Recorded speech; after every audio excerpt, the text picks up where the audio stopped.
This park is dedicated to the natural habitat that we're going to allow people in to see. You have 1,800 acres where you have, obviously, Sodalis Park is in here, part of it, but you go through, there's been tree plantings, ponding done in other areas.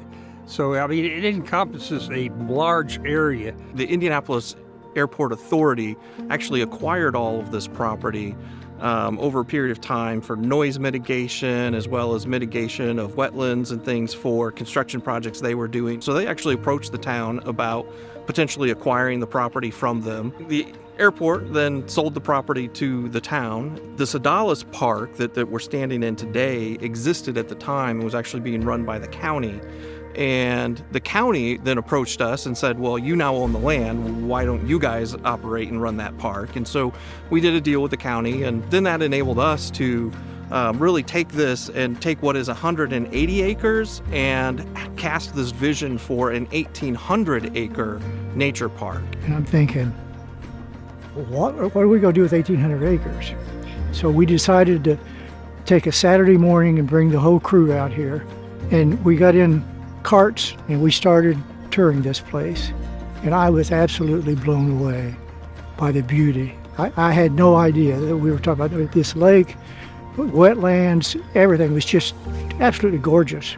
And I began to realize we had a heck of an asset here that we needed to develop and share with the community. People know this area as Sodalis, and it's still going to carry that name. The pond over here will be known as Sodalis Lake. And we came up with a lot of different options and names, and we tested them with groups and talked to residents, and Echo Hollow is what came out of that process. And I think it's great because the echo part obviously references the echolocation, which goes back to the Indiana brown bat, the endangered species. This is a summertime roosting spot and habitat for the endangered bat, and so we wanted to pay homage to that. But that echo and the Echo Hollow name, I think, has multiple layers to it. Fits in with the community and the history of this area. You know, the idea of the history of this area sort of echoing through the trees, and you kind of get that feel of what Plainfield was years ago. And 𝐓𝐶 had this world-class Hereford operation. When we bought this land, we got in touch with 𝐓𝐶, and we're trying to preserve some of that. The silos that are just up the road here, there's feeding troughs and buildings and structures that still are remnants of the old agricultural days of the land. And so we want to be able to celebrate that in different ways as well. As we've been master planning, is how can we use the assets we have, knowing that part of the park is currently farmland. So working on that will not bother the bats. And we like to see this kind of modeled after the state parks.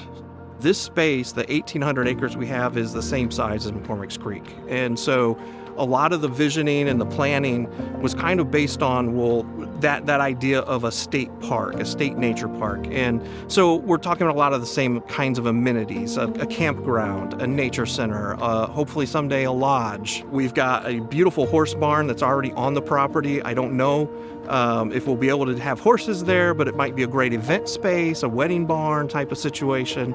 And of course, trails. We're talking about ADA accessible boardwalk trail that actually is going to start getting constructed this year, that will go around the pond and through some of the more wetland areas. But then you have the more natural trail system as well. And we're, you have the existing trails, but we're about to expand that trail network into other areas of the land that we have here. And people from Plainfield won't have to drive for an hour to be out in nature. It's amazing, it's peaceful. To be in an urban setting, this is a star.